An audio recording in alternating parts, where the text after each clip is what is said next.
Walk into any supermarket and you think you're choosing between dozens of brands, but almost everything in your basket traces back to the same 10 companies. Most people have never heard of them. These are not household names. They don't advertise. They don't have celebrity spokespeople. They operate quietly in the background, and between them, they control trillions of dollars of the global economy. Let's start with the one hiding in plain sight, Procter and Gamble. You probably know a few of their products: Gillette, Pampers, Ariel.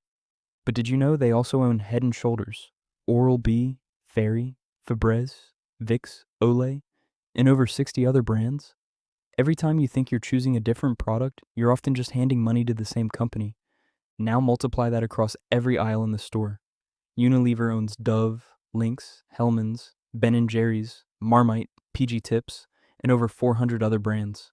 One company, 400 brands. They made $60 billion last year. But supermarkets are just the beginning. Think about what you drink. Coca-Cola doesn't just make Coke. They own Sprite, Fanta, Powerade, Schweppes, Innocent Smoothies, and Costa Coffee. If you're trying to avoid Coca-Cola, you're doing it blindfolded.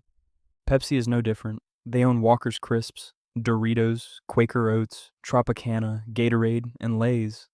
A drinks company that makes some of the world's best-selling snacks. The same money. Just a different logo on the packet. Now here's where it gets stranger. These companies don't just own brands. They own the factories, the logistics networks, the shelf space agreements with retailers, and in some cases, the farms the ingredients come from. The entire supply chain, soup to shelf. And then above all of them, sitting quietly at the top, are the investment firms you've almost certainly never thought about. BlackRock, Vanguard, State Street. These three companies are the largest shareholders in almost every major corporation on Earth. They own significant stakes in Procter & Gamble, Unilever, Coca-Cola, Pepsi, and each other. BlackRock alone manages over $10 trillion in assets. That's more than the entire GDP of every country in the world, except the United States and China. One firm, $10 trillion, run by a man most people have never heard of. His name is Larry Fink. He started BlackRock in 1988 from a single room with 8 colleagues. Today, his firm has more financial influence than most governments.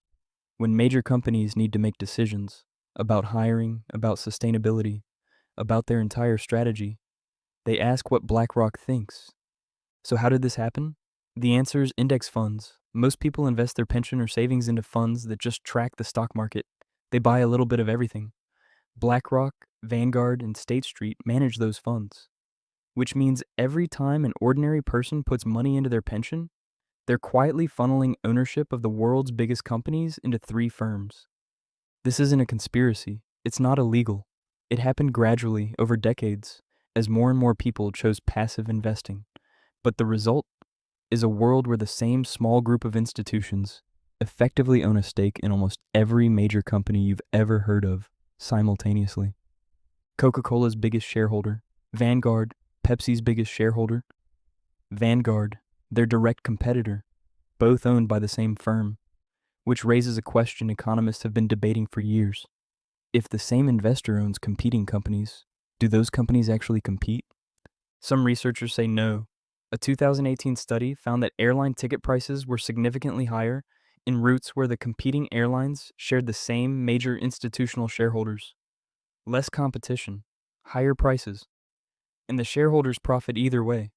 This extends beyond food and drink, media, tech, banking, pharma. The same pattern repeats.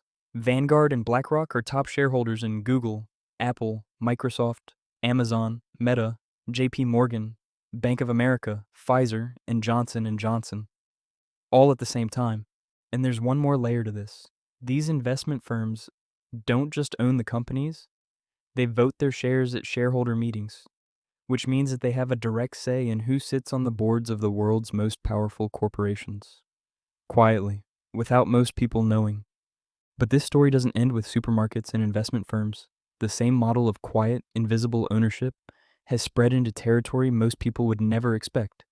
Take the water you drink. In dozens of countries, the pipes, the treatment plants, the reservoirs, they're owned by private equity firms. Companies most people have never heard of, extracting profit from something that falls from the sky. In England and Wales, water companies racked up over 60 billion pounds of debt while paying out billions in dividends to shareholders. Thames Water alone, which supplies 16 million people, nearly went bankrupt while its executives collected bonuses and its parent company pulled out cash. The water still flows, the bills keep rising, and the owners, mostly overseas investment funds. Housing works the same way. In cities across the world, institutional investors have been buying up residential property at scale. In some American cities, investment firms own 1 in every 5 homes for sale. They don't live there. They rent them out.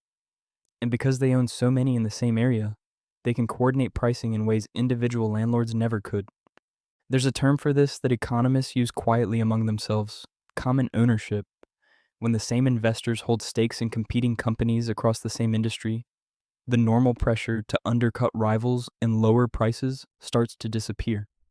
Why compete aggressively when the same shareholders profit from both sides? This isn't theoretical. A landmark study of the U.S. airline industry found that ticket prices on routes where competing airlines shared large common shareholders were around 10% higher than on routes where they didn't.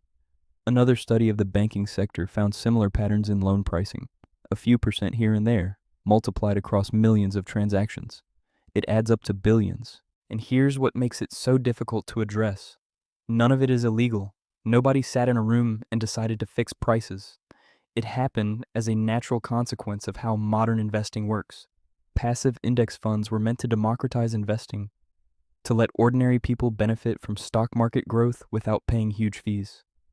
And they did, but the unintended side effect was concentrating the voting power and effective ownership of entire industries into a handful of enormous institutions. The people running BlackRock or Vanguard aren't villains. Most of them would argue, with some justification, that their job is to maximize returns for pension savers. Your parents, your grandparents, maybe you. The system isn't broken. It's working exactly as designed. The question is whether the design still makes sense when 3 firms can walk into the shareholder meeting of almost any major company on Earth and tip the vote. Some regulators are starting to pay attention. The EU has begun looking at whether common ownership in banking violates competition law. In the US, antitrust lawyers have started filing cases. But the system has decades of momentum behind it, trillions of dollars of assets, and some of the best lawyers on the planet defending it. So where does that leave the rest of us? Probably where we've always been, making choices that feel free, in a market that feels competitive, without a full picture of what's happening several layers above. Not because anyone is hiding it. The information is all publicly available. It's just never explained in a way that makes sense until you follow the money all the way to the top. The brands will keep changing. New logos, new campaigns, new packaging, but follow the money far enough up the chain, and it almost always leads to the same place. That's the story nobody told you.